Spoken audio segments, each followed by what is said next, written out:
नमस्कार, मैं नंदिनी चौहान और आप देख रहे हैं चैनल 9 न्यूज। अगर आपने हमारा चैनल सब्सक्राइब नहीं किया है तो सब्सक्राइब करने के साथ ही बेल आइकन दबाना नहीं भूलें। खबरों पर जाने से पहले नजर डालेंगे आज की टॉप हेडलाइंस पर। उदयपुर में शुक्रवार को हुई तेज बारिश के बाद शहरवासियों के खिले चेहरे। दहली गेट चौराहे सहित शहर में कई जगह पर पानी भरने से ड्रेनेज सिस्टम की खुली पोल।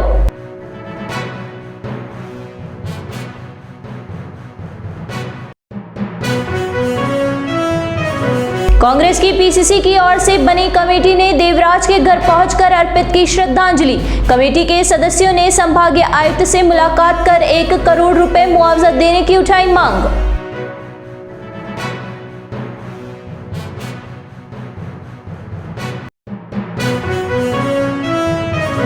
उदयपुर जिले के बेकरिया थाना क्षेत्र में स्थित तालाब में डूब रहे बेटे को पिता ने बचा दिया, पर खुद पानी में डूब गया। रेस्क्यू टीम ने 2 घंटे तक कड़ी मशक्कत के बाद शव को निकाला बाहर।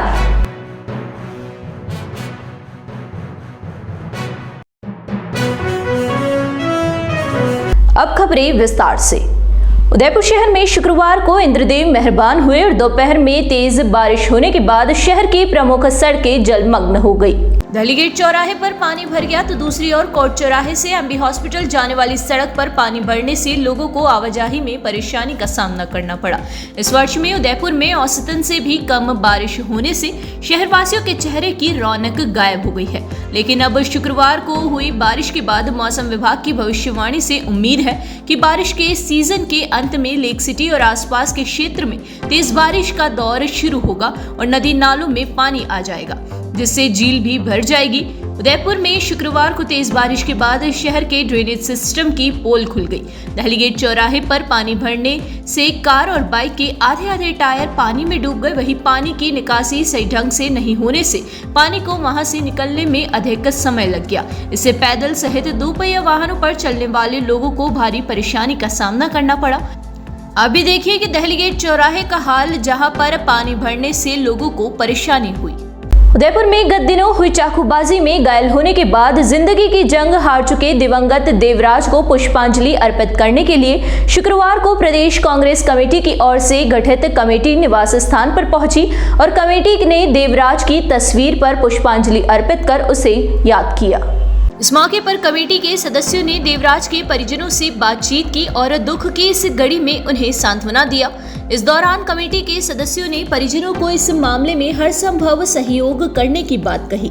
प्रदेश कांग्रेस कमेटी की ओर से गठित कमेटी में सांसद भजनलाल जाटव, पूर्व मंत्री उदयलाल आंजना, रामलाल जाट और ताराचंद मीणा शामिल है। इसके अलावा कमेटी के साथ शहर जिलाध्यक्ष फतेह सिंह राठौड़, प्रदेश महासचिव लाल सिंह जाला, प्रदेश प्रवक्ता पंकज शर्मा सहित कई कांग्रेस के वरिष्ठ नेता और पदाधिकारी भी मौजूद थे। पीसीसी की ओर से नियुक्त कमेटी ने शुक्रवार को देवराज को श्रद्धांजलि देने के बाद संभागीय आयुक्त राजेंद्र भट्ट से मुलाकात की और देवराज के पिता को मुआवजे के तौर पर 1 करोड़ रुपए की राशि देने की मांग की। इस मौके पर सांसद भजनलाल जाटव ने कहा कि हम सभी को दुख है कि देवराज की इस घटना में मौत हो गई। उन्होंने ये भी कहा कि यहाँ पर शांति व्यवस्था बनी रहे, इसी दिशा में सरकार को प्रयास करने चाहिए। पीड़ित पक्ष को एक मुश्त मुआवजा नहीं मिलने पर दुख व्यक्त करते हुए कहा कि पीड़ित पक्ष को एक मुश्त मुआवजा मिलना चाहिए। उनको मुआवजे के साथ सरकारी नौकरी भी दी जानी चाहिए। परिवार के पास रोजी रोटी का कोई साधन नहीं है। वहीं पूर्व मंत्री उदयलाल आंजना ने कन्हैयालाल हत्याकांड का जिक्र करते हुए कहा कि तत्कालीन गहलोत सरकार ने एक मुश्त राशि प्रदान की थी, तो यह सरकार एक मुश्त राशि क्यों नहीं दे पा रही है। हाँ, बिल्कुल जो भी उसकी देवराज की जो मृत्यु हुई है बहुत निर्मम हत्या है और पूरा परिवार पीड़ित है। हम सब लोगों को बड़ा दुख महसूस हुआ कि एक 14 साल के बच्चे की जान चली गई। निश्चित तौर पर बहुत बड़ा दुख है। हम चाहते हैं कि जो भी दोषी हो उसको कठोर से कठोर सज़ा मिले और जिस तरीक़ा से कन्हैया हत्याकांड पिछले दिनों यहाँ पर हुआ था, बड़ी शांति व्यवस्था कायम रही थी और उदयपुर की ये कल्चर भी रहा है हमेशा कि कभी इस तरह की बात नहीं हुई। तो हम तो यही करते हैं कि शांति व्यवस्था कायम रहे, परंतु दुख इस बात का है कि पीड़ित पक्ष को उचित मुआवजा मिलना चाहिए और एक मुश्त मुआवजा मिलना चाहिए। हम लोगों ने 1 करोड़ रुपये की मांग करी है और सरकारी नौकरी सरकारी नौकरी दी जाए, क्योंकि उसका कोई भी व्यक्ति, उसके फादर का काम अवैध के अंदर है, अब वो कहाँ जाएंगे, वो पीड़ित परिवार है। और सबसे बड़ी बात, जाते हैं कोई रोजी रोटी का साधन और उनके पास है नहीं। तो आप समझ सकते हैं कि यही मांग है हमारी कि उनको उचित मुआवजा मिले, कोठियों को कठोर से कठोर सजा मिले। और उदयपुर की जनता से हम अपील करते हैं शांति व्यवस्था कायम रहे और उदयपुर का ये कल्चर, टूरिज्म, पर्यटन का ये थोड़ा सा महत्व है, तो इसको यथावत। जिस संदर्भ में भी आए हैं, इसकी प्रतिक्रिया भी हमारे सांसद महोदय, पूर्व मंत्री महोदय ने दी है और इसी संदर्भ में पूरी कमेटी मिली है। कांग्रेस काफ़ी चिंतित है इस प्रकार की घटना से, और बेवजह लोगों की गाड़ियों को जला देना, ये कर देना, कोई घटना हो गई तो मतलब इस प्रकार से उदयपुर का माहौल ख़राब करना, जिससे पूरे समाज पर फर्क पड़ता है, तो कंट्रोल होना चाहिए। और हमारी सरकार में जब तो एक ही मुश्त राशि दे दी थी, और इसके लिए हमें रिक्वेस्ट करनी पड़ रही है, तो ये नहीं होना चाहिए। मतलब पीड़ित व्यक्ति को इस समय और तो क्या सहायता दे सकते हैं, और वो उसका बाप भी विदेश में नौकरी करता है। अगर वो विदेश में चला जाए तो घर को कौन संभालेगा, तो ऐसे में नौकरी मिल जाए तो निसंदेह उस परिवार को थोड़ी बहुत शांति मिलेगी। गई हुई चीज़ तो आ नहीं सकती, लेकिन उस परिवार को सहायता मिलेगी। इस संदर्भ में उदयपुर जिले के बेकरिया थाना क्षेत्र में तालाब के पानी में डूबते बेटे को बचाने के प्रयास में पिता ने अपनी जान गंवा दी, जिससे नागरिक सुरक्षा विभाग की टीम ने बड़ी मशक्कत के बाद शव को तालाब से बाहर निकाला। देवाराम और उसका बेटा पशुओं को जंगल में चरा रहे थे। इसी दौरान भैंस के साथ एक बछड़ा भी तालाब में उतर गया, जिससे देवाराम का बेटा भैंस के बछड़े को बाहर निकालने के लिए पानी में कूदा, लेकिन वह तालाब की झाड़ियों में फंस गया और जोर जोर से चिल्लाने लगा, जिस पर उसका पिता देवाराम पानी में कूद गया। देवाराम ने अपने बेटे को बचा लिया, पर वह खुद झाड़ियों में फंस गया और पानी में डूब गया। सूचना मिलते ही ग्रामीण व बेकरिया पुलिस का जाब्ता मौके पर पहुंचा और शव को निकालने के भरसक प्रयास किए, लेकिन सफलता हाथ नहीं लगने पर उदयपुर नागरिक सुरक्षा विभाग की टीम को सूचना दी गई। इस पर रेस्क्यू टीम मौके पर पहुंची और टीम ने करीब 2 घंटे की कड़ी मशक्कत के बाद शव को तालाब से बाहर निकाला। पुलिस ने मामला दर्ज कर शव का पोस्टमार्टम करवाकर शव परिजनों को सुपुर्द किया। यहाँ रुकेंगे एक छोटे से ब्रेक के लिए। ब्रेक के बाद फिर हाजिर होंगे कुछ खबरों के साथ।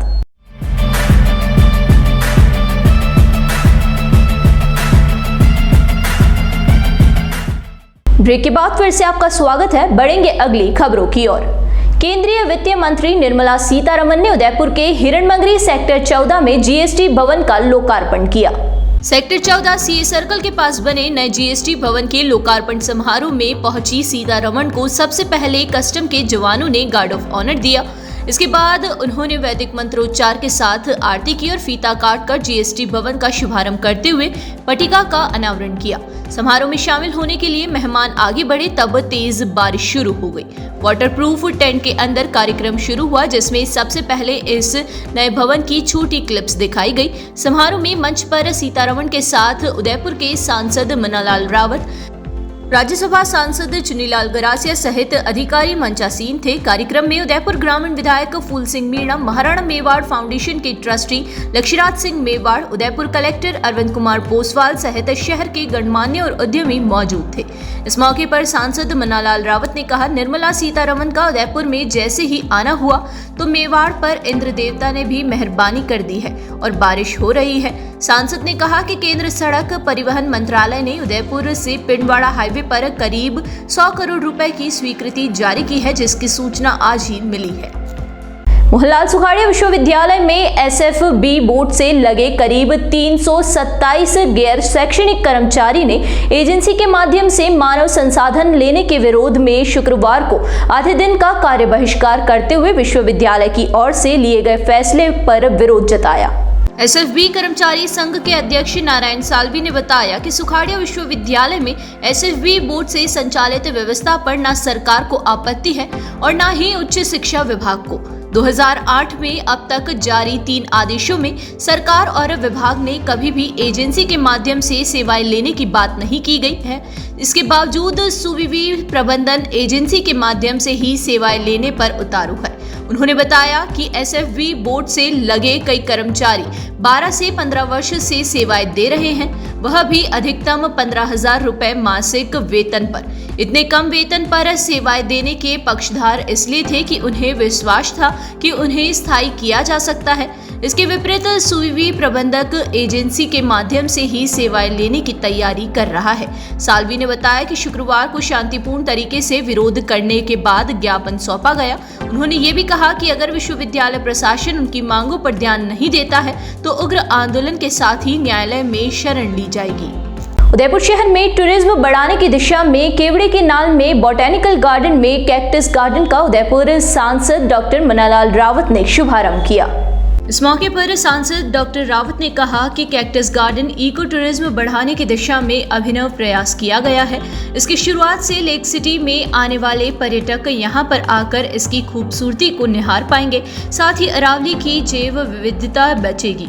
उन्होंने कहा कि जनजाति समाज के गोत्र के पेड़ लगाकर स्थानीय जनजाति को जोड़ने का काम किया जा रहा है। उन्होंने कैक्टस के प्रजाति के पेड़ों को संरक्षित करने और ग्रामीणों को जोड़ने की इस पहल को अच्छी बात बताते हुए कहा कि स्थानीय आदिवासी को इससे सबल मिलेगा। सरकार की तरफ से वन संरक्षण के हर संभव प्रयास किए जा रहे हैं। इसमें आमजन के सहयोग की जरूरत है, इसके लिए सभी को प्रयास करने होंगे। इस मौके पर उदयपुर ग्रामीण विधायक फूल सिंह मीणा, समाजसेवी Takhat Singh Shaktawat, CCF Sunil Chhidri, Rahul Bhatnagar, Indrapal Singh Mathur, DFO Ajay Chittora, Mukesh Saini, doctor Satish Sharma, doctor Tarun Gupta, Kewda sarpanch भी मौजूद रहे। देखिए, हम अरावली में हैं और अरावली जैव विविधता के लिए जानी जाती है। यहाँ बहुत सारे प्लांट्स हैं और यहाँ के एक तरह से कहते हैं कि जीवन संजीवनी के रूप में भी प्लांट्स रहे हैं। वर्षा भी इनके कारण होती है, सब कम्युनिटी जानता है। लेकिन यहाँ वन विभाग ने नया प्रयोग किया है। फॉरेस्ट के बीच में एक जो उपजाऊ ज़मीन है उसमें बॉटेनिकल गार्डन के नाम से कॉन्सेप्ट दिया है। उसमें जनजातीय समाज के जितने भी गोत्र हैं, उन गोत्रवार जितने भी प्लांट्स होते हैं, हजारों वर्षों से पूजनीय है, उनको लगाने का काम किया है। कुछ ऐसे वृक्ष हैं जो खत्म हो रहे हैं, उनको भी यहाँ पर कलेक्ट करने का काम किया है। ये काम आगे बढ़ेगा। लेकिन आज जो आयोजन रखा अपने आप में बहुत अद्भुत है। अगर ये ऐसे माइक्रो लेवल पर जो होने वाले काम हैं इसको तेज़ी से आगे बढ़ाएंगे तो वन रक्षण तो होगा ही होगा, लेकिन जो अरावली की अपनी विविधता है, अपनी पहचान है, वो भी कायम होगी। लोकल कम्युनिटी को भी जोड़ने का जो काम किया है वो बहुत बढ़िया है। इसको बहुत तेज़ी से बढ़ाने वाला यह काम है। इस कार्यक्रम में आके काफ़ी आत्मिक अनुभूति हुई। पर्यावरण से जुड़ने के लिए और क्या प्रयास किए जाने चाहिए? देखिए, जो वन नीति है उसमें जन सहभागिता बहुत बड़ा अवधारणा है और हर ग्राम लेवल पे वन संरक्षण समितियां और ऐसे बहुत सारे काम भी जुड़े हुए हैं। मुझे लगता है कि उसमें बहुत ज़्यादा सक्रिय करने की जरूरत है। और आगे आपने देखा होगा कि भारत सरकार की कुछ योजनाएं भी हैं, वन विकास केंद्र, वन धन योजना, ये सारी जो चीज़ें आई हैं वो जोड़ रही हैं। और विशेष तौर पर जो अब देखेंगे कि औषधीय प्लांट हैं और जो जिनमें फ्रूटिंग होता है या फिर ऐसे प्लांट जिनको वन क्षेत्र और वन जो अधिनियम उससे बाहर निकाल दिया, जैसे बांस है उसको फॉरेस्ट प्रोडक्ट से बाहर निकाल दिया, एग्रीकल्चर प्रोडक्ट हो गया, तो ये भी आगे बढ़ने की संभावना है। ऐसी जानकारियां जब जनता के बीच में जाएंगी तो तेजी से होगा। और यहाँ आपने आसपास के गाँव में देखा होगा, जहाँ गाँव है वहाँ एकदम सुना नहीं है गाँव, वहाँ आसपास बहुत सारे प्लांट्स हैं, प्लांट से लगाव है। तो ये जो अवधारणा समाज की है उसको विभाग, सरकार और हम सब लोग मिलकर यदि आगे बढ़ाएंगे तो लोकल कम्युनिटी जुड़ेगी और वन तो बचेगा ही बचेगा, लेकिन नया वन भी आएगा। विभाग के इस कार्यक्रम में वास्तव में अनेक तरह के पौधे और अनेक तरह के फलदार और वो छायादार और हर जाति समाज के राशि के ये पौधे लगाकर आज एमपी साहब ने शुरुआत की।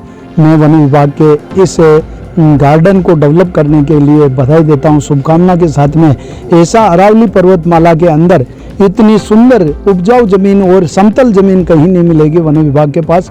इसको और भी अच्छा करेंगे ऐसा अभी यहाँ पर बच्चों के लिए भी अनेक तरह के आइटम लाकर उनका मन मोहित करने के लिए प्रयास है। वन विभाग को बहुत बहुत बधाई, मीडिया कर्मियों को भी बहुत बहुत धन्यवाद कि आपने इतनी दूर दराज अरावली पर्वत में आकर हमारी इस वन विभाग की जो पहल को आप आम जन तक पहुंचाएंगे। आपको भी बहुत बहुत धन्यवाद। एक बार फिर नजर डालेंगे आज की टॉप हेडलाइंस पर।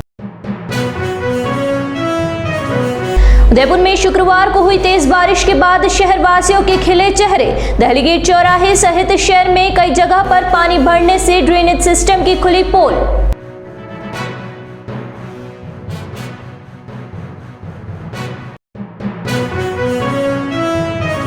कांग्रेस की पीसीसी की ओर से बनी कमेटी ने देवराज के घर पहुंचकर अर्पित की श्रद्धांजलि।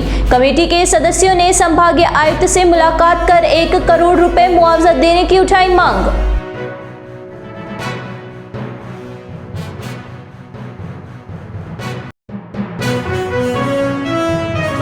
उदयपुर जिले के बेकरिया थाना क्षेत्र में स्थित तालाब में डूब रहे बेटे को पिता ने बचा दिया पर खुद पानी में डूब गया। रेस्क्यू टीम ने 2 घंटे तक कड़ी मशक्कत के बाद शव को निकाला बाहर।